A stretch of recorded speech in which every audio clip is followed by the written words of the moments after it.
Very important plug here. Daycare just got a little bit more expensive for Kevin. Got 2 in daycare A now. little bit more expensive, like double the price. If you could, throw him a bone. Yeah, sign up for our automation program, please. Okay. What is that closing technique? The desperation close. I don't know if you know this, but I'm teetering on the brink of bankruptcy. If you could come on board, that'd be awesome. Okay. We got to add that to our materials, the desperation close. I'm Steven. And I'm Kevin. In today's episode of the Steven and Kevin Show, We're going to talk about how long it takes to close a prospect.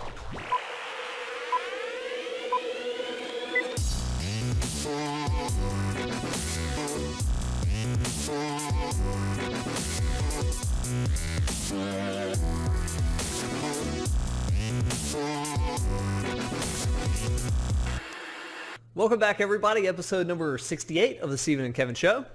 Today we're going to be talking about how long it takes to close a prospect. This is the casual Friday version of the Steven and Kevin Show. I was going to say, this is Cash Friday look. You've probably never seen us recording on a Friday, and it's a newer policy that we rolled out not too long ago. Yeah, you could say that. The Oechsli Institute has been around since 1978, and our first casual Friday was about 2 weeks ago. So yeah, and it's nice. It's actually nice. It's funny because I've done it for 10 years, always dressed up for work every day, and you've done it for 13 years, and I always forget in the morning, but it's always a nice surprise in the morning. See, no, not for me, because I'm like, it's a no-brainer for just general workwear. You just go right in. It's like habitual. Now it's like, what do I wear? It's like casual, but not really. Yeah, well, Kevin and I were on two different sides of this Casual Friday argument. He finally won out, and we got Casual Friday. But my impression was always like, Friday or not, I want everybody's head in the game, not in the weekend, in the game for Friday. Yeah. And if you're dressed casually, if you're dressed for the weekend, is your head in the weekend a little bit? And I'm on the side of like, hey, let's do like fun little things so that the people working here enjoy it. That whole work satisfaction, totally overrated. But no, I digress. It has been nice. In the summer, especially, it's like 100 degrees outside. It has been nice to wear short sleeves. So, all right. So before we get started today, we had planned to shoot an episode around Father's Day. So we were going to open up with some dad jokes. And I was really pumped up about the idea of doing some kind of corny dad jokes to start it off, but we never shot one. And I'm not letting that idea die.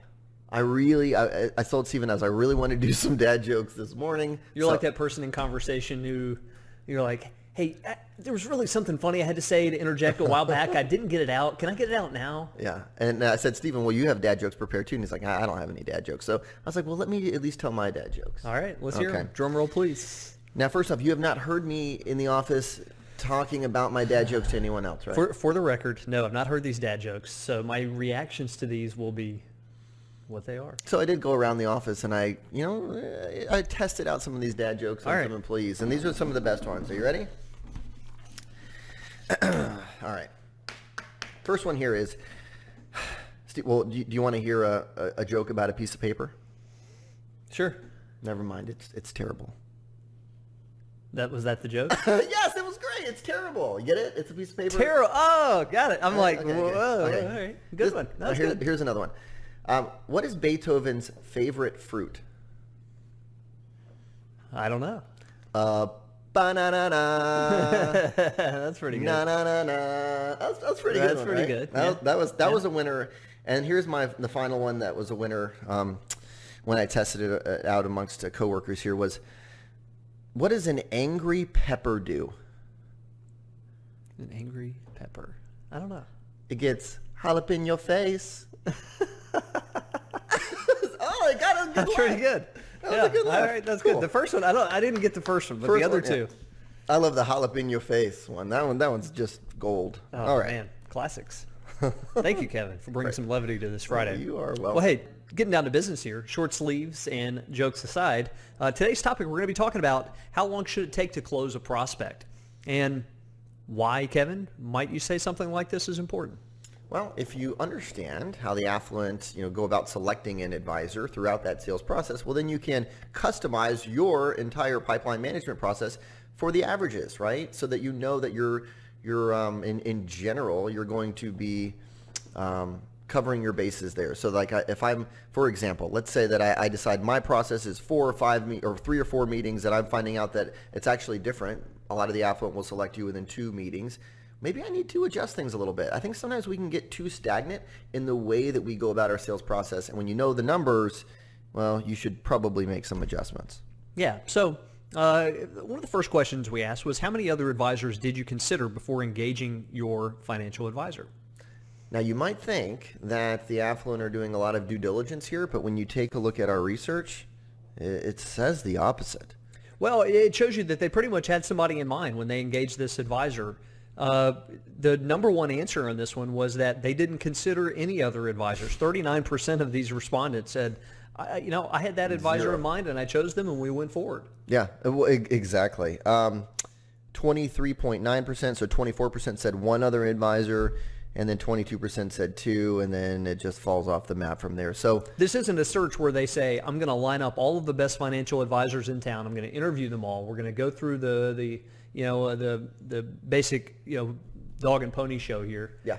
And I'm going to decide. They basically said, I have known Kevin through social involvement, or Kevin came highly recommended by my brother or my accountant. Kevin's the guy. Let's meet. I think that's it. It speaks to word of mouth influence. Yeah, it really does. Okay. Second question was, how many times did you meet with this advisor in person before engaging their services? This was interesting too. Number one answer was One time. Followed very, very closely, by the way, 2. from having been in their office twice. Yeah. So, again, I think it speaks to the familiarity they had with this advisor, because if you've got significant wealth, which the people in this survey did, you don't make decisions like this lightly. It speaks to the fact that they knew this person pretty well. They came and met with them in their office to get a better understanding of the process once, maybe twice, but it didn't go on and on and on and on.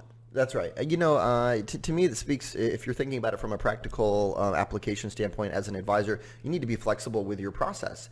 And you need to be doing checks throughout the meeting. So if I'm in a meeting with you and I'm asking you about how you're feeling about everything that we're talking about, and you're saying, oh, really good, you might be ready to close at that point. You might be ready to go to the next step, as opposed to, and I've seen some advisors do this, where they say, well, look, now I want you to go home. I want you to think about it. Right? Like they won't make a decision right then and there, even if someone is ready to go. And according to our research, the majority here, 70% are saying within 2 meetings, they're pretty much ready to make that decision. Yeah, and it doesn't mean you won't run across somebody occasionally who really goes all out in their analysis. They want to meet with you multiple times. Yeah. But it's the exception to the rule. Actually, adding up the numbers, it's 7% are basically saying that they're, after 2 meetings, they're ready to move. Yeah, and I think, Kevin, to your point about, some people will soft sell it at the end of, hey, we'll go home, think about it. I think even more common than that is when you have, let's say that we put a lot of time and thought into our prospecting process and how many meetings. This is the discovery, this is the planning, this is the implementation, and we have all these things already kind of mapped out, and we stick too close to that. We make too big of a deal about it, which decreases the flexibility that we have with a client. Yes. If you've really hyped up this process of going from here to here to here to here, then you kind of have to adhere to it. Yeah, exactly. It's a lot harder to say after meeting number 1 or 2, all right, how are you feeling about this? Yeah. Ready to get started when the time strikes. Yeah, exactly. I like that. So, next question we asked the affluent was, how long did you contemplate working with this financial advisor before engaging them? So how long did you contemplate? How long did you have to really think about it before you decided that, hey, I'm going to engage with them? This was really interesting to me too. And the number one answer is, Stephen? Within a month. Yeah. Followed pretty closely by within a week. So you're looking at the vast majority of people have made that decision within a month of meeting with you. Yeah. Right? Isn't that interesting? Well, when you look at all this together, Kevin, one of the things that comes to mind for me is when you talk to people about marketing, which we do every day. It's a big part of what we do every day. We talk to people about their growth in marketing, and you will almost every day hear somebody say, well, if you get them into my office, I'm going to close them. Right.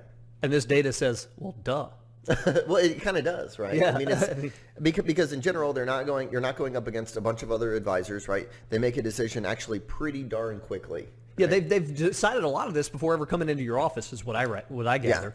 Yeah. And so when they come highly recommended by somebody else, they come into your office. Unless you totally blow it, they're more than likely going to engage with you. because they're not interviewing everybody and their brother. Going back to that other stat about how long did you contemplate working with this advisor before you engage with them, and that the majority of them are saying, hey, within a month. To me, this speaks to that old adage of time kills deals, right? Mm-hmm. And that if the sales process drags on and on and on and on, the further it drags on, I mean, the likelihood of them becoming a client diminishes more and more and more. So you need to figure out a way to have that first meeting or second meeting, or even if you do 3 meetings, whatever it might be, you need to do it quickly, right? In a nice way, you have to push the sales process along. Don't let it drag out. Yeah, people, when going back to that, the other survey question that we had about what led you to look for another financial advisor, when somebody gets in the mode of that, you want to capitalize, because it doesn't last forever, right? That level of energy that got them out of their seat to call a new financial advisor, to make a move, that energy fades over time. That's true, right? You've got to get them into that first meeting to the next in a really tight fashion, and so we don't want it to come across as though you're forcing the sales cycle, that you're being pushy, because we know that's a turnoff. But at the same time, you want to keep things tight as you possibly can. So that kind of segues perfectly right into this last question we asked the affluent. That was, how would you classify your financial advisor's sales process? Too persistent, 8%. Just persistent enough, which was the number one answer, 69%. So most of them said, hey, we feel like our advisor was just persistent enough. Now, what do you think, Stephen, makes an advisor come across as too persistent or salesy, which I know is a big concern for a lot of the advisors who are listening to the podcast? They don't want to come across as that salesy, hungry shark.